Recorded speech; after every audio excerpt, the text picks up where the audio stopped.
안녕하십니까. 오늘 마태복음 5장 17절에서 20절 산상복음 강의 세 번째 시간입니다. 주제는 법의 완성으로서 그리스도의 사랑이라는 주제입니다.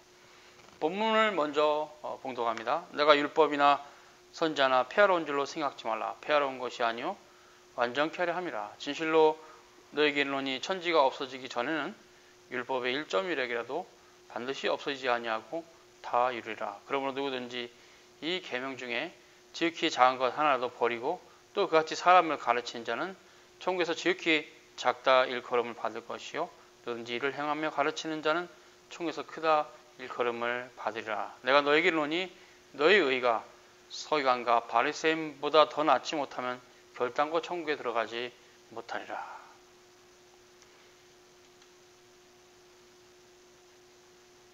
마태복음 5장 17절의 구조는 이렇습니다. 어떠한 것도 추측하지 말라 혹은 그렇게 생각하지 말라 이렇게 시작합니다. 그게 이제 생각지 말라 그 본문이죠. 헬라어로 메 노미스테라고 되어 있는데요. 그리고 이어서 내가 율법이나 선지자를 파괴하러 왔다고 생각하지 말라. 폐한다라는 카탈루사이는 직역하면 파괴시킨다는 뜻이 있어요. 파괴하다. destroy입니다. 그래서 내가 율법이나 선지자를 파괴하려고 왔다고 생각하지 말라. 그리고 이어서 내가 파괴하러 온 것이 아니요 플레로사이 성취하려고 왔다. 이렇게 돼 있어요. 그래서 헬라 동사는 카탈루사이 사이와 비교해서 플레로사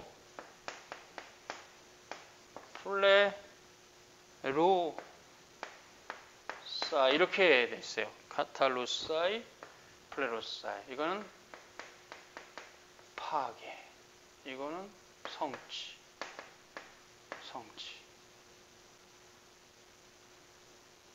이런 뜻이죠. 그래서 하나는 destroy, 카탈루사이는 destroy, 파괴시키는 거죠. 플로로사이는 성취하는 겁니다. 성취. 그래서 풀필 이렇게 풀필.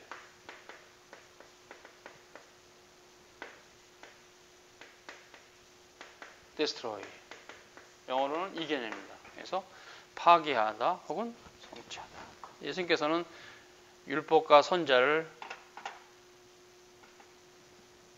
폐하러 온 것이 아니라 완전케 하러 왔다고 말했어요. 그러면서 18절에 천지가 없어지기 전에는 율법의 1.1핵이라도 반드시 없어지지 않고 다 성취될 것이다. 즉 율법이 더 중요하다. 천지가 없어지기가 더 쉽다. 이렇게 말씀합니다.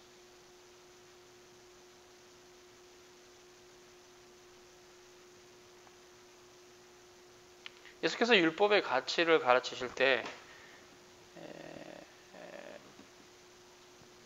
율법의 1.1핵이 천지보다 더 귀하다고 말씀하신 것은 그 말씀 자체가 하나님 말씀이고 호 로고스, 호 데오스, 하나님 말씀 자체가 하나님이시기 때문이죠.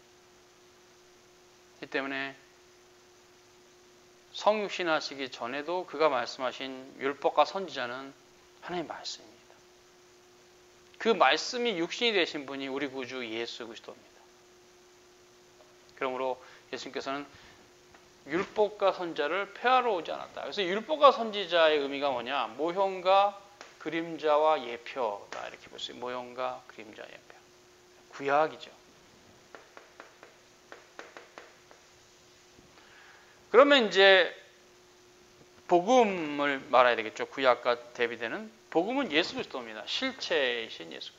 복음과 예수 그리스도는 같은 의미이기 때문에 복음을 달리 생각할 게 없어요. 예수님이 복음입니다. 예수 그리스도가 복음이에요. 유한겔리온. 예수님이 복음이기 때문에 예수님 자신이, 즉 복음은 율법과 선지자를 폐하러 온 것이 아니라 완전케 하려 온 거예요. 복음은 율법을 완성합니다. 그래서 복음은 율법을 완성한다 이렇게 볼 수 있어요. 그 율법은 복음을 예비한다 혹은 예표한다.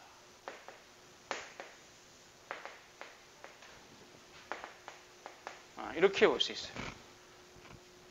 율법은 복음을 예시하고 복음은 율법을 완성합니다. 율법과 복음의 관계는 매우 중요한데요. 왜냐하면 실은 복음이 성삼일체 하나님께서 창세전에 그리스도 안에서 작정하신 영원한 복이에요. 복음이. 율법은 잠깐 동안 복음이 오기 전에 보여주셔서 복음을 비춰주는 그런 모형이었어요. 그림자였고. 그래서 율법과 복음은 그 관계가 명확합니다. 복음이 율법보다 우월하며 율법은 복음 아래에 보조 언약으로 있어요. 그래서 그것을 신의 산 언약이라도 하는데 갈라디아서에서 사도 바울이 잘 표현하고 있죠. 어쨌든 간에 주님께서는 율법과 선지자를 폐하러 오시지 않고 성취하러 오셨다. 그래서 이제 그 제목이 법의 완성은 그리스도의 사랑이라. 그리스도께서 이 땅에 오셔서 자신의 사랑으로 온 세상에 구원의 복음을 전하신 것은 율법을 성취하시고자 하나님의 법을 완성하시고자. 그래서 주님께서 처음 이 땅에 오셨을 때는 구주로 오셨죠. 우리를 구원하실 줄 죄인을 부르러 오셨어요. 물론 온 세상의 역사를 완전히 닫으시는 종말의 때, 재림의 때는 당연히 심판주로 오시죠. 그래서 이제 그리스도의 사랑이 법의 완성인데 토라라고 합니다. 토라. 법을 토라라 그래요. 이 법이라는 것은 기준을 정하는 것이죠. 이것이 맞고 이것이 틀리고 또 이렇게 행해야 살고 이렇게 행하면 죽고 그런 기준을 말하는 것인데 실은 그 법 앞에 쓸 수 있는 사람이 없어요. 하나님의 법 앞에 누가 서서 감히 내가 그 법대로 살 수 있습니다 할 사람이 있겠어요? 없습니다. 없는 것이 정상입니다. 있다고 생각하는 사람이 조금 강하게 말해서 미치광이죠. 난 그럴 수 있어. 나는 내가 행함으로 하늘나라 갈 수 있어. 이거는 거의 거짓 교리죠. 그 말은 없습니다. 아무도 하나님 앞에 그렇게 서서 율법을 행함으로 의롭게 될 사람이 없어요. 그래서 바울도 율법으로는 죄를 깨닫는 것이다. 율법으로 구원받을 수 없다고 분명히 말하고 있어요. 하나님의 한 의가 되신 예수 그리스도의 복음, 즉 믿음으로만 구원받는 교리를 얘기했는데요. 그러면 율법은 복음의 한 형태로서 복음의 종속적입니다. 복음이 가장 큰 개념이고 율법은 복음을 비춰주는 하나의 형태에 불과해요. 그러면서 주님께서는 20절에 이렇게 말합니다. 율법의 소중함을 말씀하시지만 내가 너에게 이르노니 너의 의가 서기관과 바리새인보다 더 낫지 못하면 결단코 천국에 들어가지 못할 것이다. 무엇입니까? 바로 율법주의를 극복해야 하는 신앙에 대한 말입니다. 이들 기독교 신앙을 오해하시는 분들은 율법주의로 오해해요. 여전히 지금도 기독교 신앙을 율법주의로 오해하시는 분이 있으세요. 그래서 표피적인 말씀을 내가 다 지키면 내 경건의 능력으로 구원을 받는 것이다. 이렇게 오해하는 분이 있어요. 그래서 새벽 기도도 안 빠지고 교회가 내리는 모든 약속 다 지킵니다. 철학 기도도 안 빠지고 수요 기도 칼같이 한 번도 안 빠져요. 그리고 그것을 자랑해요. 내가 이런 사람이다. 나는 이런 사람이기 때문에 구원받는 거야. 나는 내 힘으로 낸 구원받는다. 자력건설이죠. 팔라교수죠. 아닙니다. 율법주의가 갖고 있는 큰 문제는 하나님의 말씀에 대한 표피적 이해를 통해서 그것을 행함으로 구원받는다고 착각하는 겁니다. 바리새인들이 그랬어요. 예수님께서는 No, 그렇지 않다고 말씀하세요. 그래서 너희 의가 서기관과 바리새인을 넘어가지 못하면 결단코 하늘나라에 들어갈 수 없다. 즉 율법주의를 극복하는 신앙이 아니면 하늘나라를 못 간다고 말씀하는 겁니다. 그럼 율법주의는 뭡니까? 율법에 대한 표피적 이해를 통해서 그것을 행함으로 구원받는다고 생각하는 거예요. 그것이 극복이 안 된 사람이 갖고 있는 특징이 반율법주의입니다.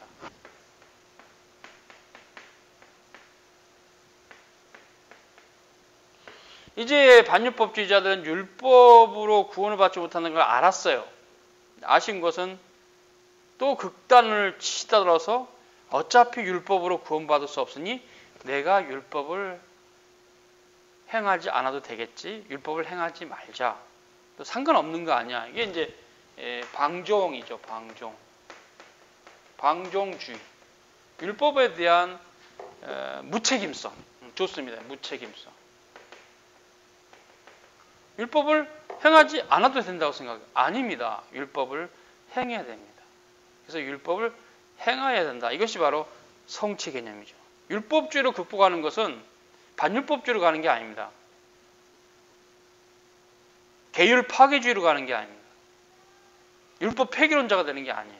율법을 성취하는 쪽으로 가요. 그게 율법주의를 극복하는 겁니다. 율법을 성취하는 쪽으로 가는 것은 또 그 율법주의를 극복하는 거기 때문에 율법주의하고 또 달라요. 그래서 이 율법을 극복하는 이런 올바른 정통 교리를 따라가면 양측으로부터 오해를 받습니다. 율법주의자들을 보기에는 꼭 우리가 반율법주의자인 것처럼, 또 반율법주의자가 보기에는 우리가 율법주의자인 것처럼 오해를 받아요. 아닙니다. 올바른 교리는 율법주의도 아니고 반율법주의도 아닙니다. 율법으로 구원받지 못해 라고 말을 꺼내는 순간 율법주의자들은 저거 반율법주의자 아니야? 이렇게 오해를 하고, 율법을 행해야 돼 그렇게 말하는 순간 반율법주의자는 저거 율법주의자 아니야? 라고 오해합니다. 아닙니다. 양쪽 다 틀렸습니다. 율법은 행해야 되지만 우리 힘으로 행할 수 있는 건 아니에요. 하나님의 은혜로만 행할 수 있습니다. 근데 행해야 됩니다. 그래서 율법을 행해야 된다. 항상 이 기준이 선이에요. 선. 어떤 선? 완전한 선, 퍼펙트. 이것을 이제 우리는 당위법이라 하죠. 율법을. 당위법.